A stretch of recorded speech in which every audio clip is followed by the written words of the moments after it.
Guys, welcome to my channel. कैसे हैं आप लोग। आज हम लोग इस वीडियो में बात करने वाले हैं कि अटेस्टेशन फॉर्म आपको कब देना है। ठीक है, अटेस्टेशन फॉर्म आपको कब ले जाना है, क्योंकि देखिए अभी फर्स्ट डीबी का टाइम चल रहा है। जिसका इसका सिलेक्शन होता है तो फर्स्ट डीबी कराता है।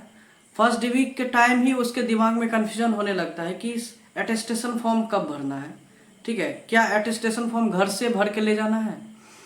तो आपको अटेस्टेशन फॉर्म घर से भर के नहीं ले जाना है। अटेस्टेशन फॉर्म का बहुत महत्व है। ठीक है, अटेस्टेशन फॉर्म आपका जो है जमा हो जाता है डिविजनल ऑफिस में। तो अटेस्टेशन फॉर्म एक तरह से समझिए कैंडिडेट्स का रिकॉर्ड है, पूरा बैकग्राउंड है। ठीक है, उसमें सब कुछ छुपा हुआ है, आप लोग पूरा डिटेल्स उसमें देते हैं। ठीक है, तो आप जब उसको जिरोक्स करके देंगे, जिरोक्स करके साइन करा के ले जाएंगे तो वैलिड नहीं रहेगा। ठीक है, वहाँ पे जो डॉक्यूमेंट देंगे ओरिजिनल फॉर्म में, ओरिजिनल जिरोक्स नहीं चाहिए। ठीक है, क्योंकि अटेस्टेशन फॉर्म ही जाता है पुलिस वेरिफिकेशन में। ठीक है, पुलिस वेरिफिकेशन के लिए तो आपसे कोई एक्स्ट्रा डॉक्यूमेंट नहीं फिलअप करवाते हैं। जो जो भी डॉक्यूमेंट फिलअप करवाते हैं वही अटेस्टेशन फॉर्म देते हैं, कुछ एनेक्स्चर देते हैं, दैट्स इट। एनेक्स्चर में मतलब आपका रूम एग्रीमेंट कराने के लिए फॉर्म देंगे, आपके पास एक्स्ट्रा सोर्स ऑफ इनकम है कि नहीं, मतलब इस डिपार्टमेंट में ज्वाइनिंग में जो सैलरी मिलता है, इस डिपार्टमेंट में जो सैलरी मिलता है, इसके अलावा एक्स्ट्रा आप कमाई कर रहे हैं कि नहीं। क्योंकि सैलरी तो कम है तो आपको जीने के लिए तो ज़्यादा पैसे चाहिए ना। तो सरकार ये नहीं चाहता है कि मुझ पे कोई बाद में क्लेम करे कि आप कैंडिडेट को कम रुपया में काम करवा रहे हैं और उसका घर का फैमिली में पैसे की प्रॉब्लम है। ठीक है, तो इसीलिए government extra source of income fill up करवाते हैं वो डॉक्यूमेंट्स। ठीक है, जीडीएस कंडक्ट इंगेजमेंट रूल 2020 के accordingly, GDS conduct and engagement rule 3A के अकॉर्डिंगली उसमें एक्स्ट्रा सोर्स ऑफ इनकम भी दिखाना रहता है। बीपीएम या एबीपीएम को अपने जुरिस्डिक्शन एरिया में रहना पड़ता है। बीपीएम को ऑफिस के लिए रूम प्रोवाइड कराना रहता है स्टैंडर्ड। तो ये सब चीज़ जो है रूल है। ठीक है, आप उसको वायलेट नहीं कर सकते। ठीक है, उसको तोड़ नहीं सकते आप। ठीक है, डिपार्टमेंटल्स रूल है, इसके अकॉर्डिंगली ही आपको काम करना होगा। तो जब आपको एनेक्स्चर देते हैं या फिर अटेस्टेशन फॉर्म देते हैं तो उसको आपको फिल करने के लिए टाइम दिया जाता है। तो उसको आपको फिलअप करने के लिए टाइम दिया जाता है, यानी कि तुरंत मांग लेते हैं आपसे। आपको बोलते हैं जाइए आप घर पे अच्छे से साइन करवाइए, जो भी गैजेटेड ऑफिसर है, डॉक्टर है, अधिकारी जो भी है उनसे साइन करवाइए, उसके बाद मुझे सबमिट कीजिए। क्योंकि वही फॉर्म जाता है पुलिस वेरिफिकेशन में, वहाँ पे सारा डिटेल्स आप लिखते हैं एनेक्स्चर में कि आपका विटनेस का साइन है कि नहीं, उसके बाद आपका एजुकेशनल बैकग्राउंड क्या है, फैमिली बैकग्राउंड क्या है। ठीक है, आपका रेजिडेंशियल एड्रेस कहाँ है, नहीं आपका क्रिमिनल बैकग्राउंड है कि नहीं, सब कुछ चेक होता है उसी एनेक्स्चर, उसी अटेस्टेशन फॉर्म के थ्रू। ठीक है, तो वो फॉर्म एक तरह से सोचिए आपका रिकॉर्ड है, कैंडिडेट का एक रिकॉर्ड है, डिविजनल ऑफिस में रखा रहता है। जब आप उसको जिरोक्स करेंगे तो वो वैलिड नहीं रहेगा। इसीलिए फर्स्ट डीबी जब करवाने जाते हैं, फर्स्ट डीबी होने के बाद या तो वो तुरंत अटेस्टेशन फॉर्म दे देंगे। ठीक है, क्योंकि उनको पता चल जाती है कैंडिडेट वेरीफाइड है, वेरीफाइड वेरीफाइड है। ठीक है, नहीं तो वो क्या करते हैं, जब देखते हैं हाँ ये कैंडिडेट वेरीफाइड है तो उनके घर पे अटेस्टेशन फॉर्म भेज देते हैं। ठीक है, बाय पोस्ट चला जाता है, आप अपने लोकल पोस्ट ऑफिस में जाते हैं या आपके लोकल पोस्टमैन जो है आपके घर पे आते हैं अटेस्टेशन फॉर्म लेके, वो इन्वेलप में किया रहता है। ठीक है, वो डिविजनल ऑफिस से भेजा जाता है आपके नाम से, तो उसको आपको फिलअप करने के लिए 10, 15, 20 दिन का टाइम दिया जाता है। ठीक है, यानी ज्वाइनिंग से पहले या ज्वाइनिंग के बाद भी वो अटेस्टेशन फॉर्म दे सकते हैं, लेकिन आपको एक्यूरेट भर के देना होगा, करेक्टली भरना होगा, कुछ भी मिस्टेक नहीं करना है। ठीक है, और जिरोक्स में नहीं चलता है, ओरिजिनल में चाहिए। जब आप ज्वाइनिंग करते हैं तो क्या होता है कि वो अटेस्टेशन फॉर्म पुलिस वेरिफिकेशन के लिए जाता है। पुलिस वेरिफिकेशन के बाद आपको परमानेंट इंगेजमेंट लेटर मिलता है। तो ये सब चीज़ होते रहता है।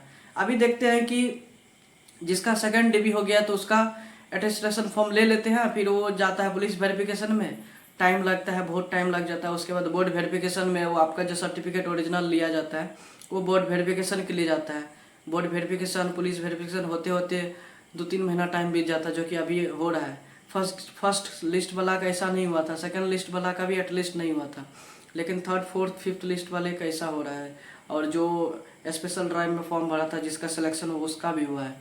तो ओवरऑल देखा जाए कि आपका सिलेक्शन हो जाता है, लेकिन क्या है ना, कैंडिडेट्स के कुछ गलती की वजह से वो आप लोग का पुलिस वेरिफिकेशन और बोर्ड वेरिफिकेशन पहले करवा रहा है। कुछ कैंडिडेट्स फॉल्स सर्टिफिकेट प्रोवाइड किया, इसीलिए डिपार्टमेंट अलर्ट हो गया है। और पुलिस वेरिफिकेशन, बोर्ड वेरिफिकेशन होगा तब जाके ही आपका मैनेजमेंट लेटर देंगे, ट्रेनिंग लेटर जारी करेगा, ठीक है। तो ये सब चीज़ में टाइम लग जाता है। और आपका फर्स्ट डीबी अगर हो रहा है तो आपको चिंता नहीं करना है। उसके लिए नेक्स्ट अटेस्टेशन फॉर्म आपके घर पे आएंगे, आने के बाद ही आपको फिलअप करना है, या फिर वहाँ पे जो देंगे वही फिलअप करना है, बाहर से लेकर नहीं जाना है। ये जो जेरोक्स कर दिए उस पर सब कुछ साइन करा के लीजिए, वो सारा मेहनत वेस्ट हो जाएगा, कोई काम का नहीं रहेगा। इसीलिए अटेस्टेशन फॉर्म बहुत इंपॉर्टेंट है, जो भी ओरिजिनल फॉर्मेट में मिलेगा उसी में साइन करवाना, ठीक है। अब पूरा गेजेटेड डॉक्टर से साइन कराना है। गेजेटेड डॉक्टर जो सदर अस्पताल में जो गेजेटेड डॉक्टर बैठते हैं, यानी कि जिला चिकित्सा पदाधिकारी से साइन कराएंगे तो बेटर होगा। और कैरेक्टर सर्टिफिकेट में आप वीडियो से साइन करवा सकते हैं। ए ग्रुप के गेजेटेड ऑफिसर, नहीं तो बी ग्रुप के गेजेटेड ऑफिसर से साइन करवा सकते हैं। एक एसडीएम से करवा सकते हैं, नहीं तो डीएम से करवा सकते हैं, ठीक है। नहीं तो आपके स्कूल के जो सरकारी प्रिंसिपल है उनसे साइन करवा सकते हैं, एमपी एमएलए से साइन करवा सकते हैं। जो कैरेक्टर सर्टिफिकेट बोलता है उसमें दोनों गेजेटेड ऑफिसर का साइन होना चाहिए, नहीं कि किसी का साइन करवा लिए। और विटनेस ही साइन रहता है, ठीक है।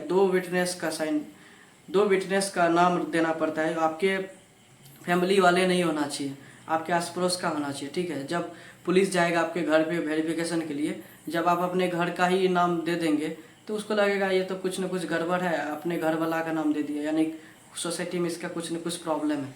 इसीलिए आप अपने आस पड़ोस के आदमी का दीजिए जो आपके लिए लॉयल है, जो आपके लिए अच्छा सोचता है, ठीक है। उसका नाम दीजिए। जब पुलिस वेरिफिकेशन में जाएगा तो वो बोलेगा हाँ ये लड़का अच्छा है, ये लड़की अच्छी है, ठीक है, इसका कोई भी क्रिमिनल बैकग्राउंड नहीं है, अच्छा कैरेक्टर है सोसाइटी में, बहुत वेरी गुड, ठीक है। इस तरह से बोल देगा तो आपका जल्दी जल्दी पुलिस वेरिफिकेशन हो जाएगा, फिर जल्दी जल्दी ज्वाइनिंग होगा। तो आपको चिंता नहीं करना है, आपको घर से लेकर नहीं जाना है अटेस्टेशन फॉर्म। उसके लिए आपको टाइम दिया जाएगा 20-25 दिन, 1 महीना, जब तक आप जितना जल्दी जमा करेंगे उतना जल्दी जल्दी प्रोसेस होगा, ठीक है। अटेस्टेशन का चिंता नहीं करना। और बहुत कैंडिडेट्स का ये भी कन्फ्यूजन रहता है कि मेरा स्कूल सर्टिफिकेट कब देगा, ठीक है, 10th का जो सर्टिफिकेट लेता है वेरिफिकेशन में कब देगा। जब आपका बोर्ड वेरिफिकेशन हो जाएगा तब जाके मिलेगा। वो 2 महीना में भी दे सकता है, 1 महीना में भी हो जाएगा, 15 दिन में भी मिल सकता है, 3 महीना भी लग सकता है। वो डिपेंड करता है बोर्ड आपका किस तरह का है, कौन सा बोर्ड है, ठीक है, बोर्ड कितना लॉयल है आपके लिए, ठीक है। जितना जल्दी वो बोर्ड वेरिफिकेशन करके भेजेगा उतना जल्दी जल्दी आपका काम होगा। तो आपको चिंता नहीं करना है, सब कुछ छोड़ देना, ठीक है। हायर अथॉरिटी पे बोर्ड वेरिफिकेशन के लिए जाएगा आपका सर्टिफिकेट 10th वाला, और अटेस्टेशन फॉर्म जाएगा आपके पुलिस स्टेशन, यानी एसपी ऑफिस। एसपी से आपके लोकल पोस्ट ऑफिस से डायरेक्ट आपका लोकल थाना जाएगा, वहाँ से आपको बुलाया जाएगा, या फिर पुलिस खुद जा कर के चेकिंग करेगा। तो इतना ये सब चीज़ प्रोसेस होता है, ये सारी रूल रेगुलेशन है, सरकारी काम है, आपको ये सब चीज़ में कोऑपरेट करना चाहिए डिपार्टमेंट को, ठीक है, ताकि बाद में आपको कोई प्रॉब्लम ना हो। तो इतना ये चीज़ था। अगर कोई प्रॉब्लम आता है तो कमेंट करके पूछिए, हम सारा बता देंगे, ठीक है। मिलते हैं नेक्स्ट वीडियो में।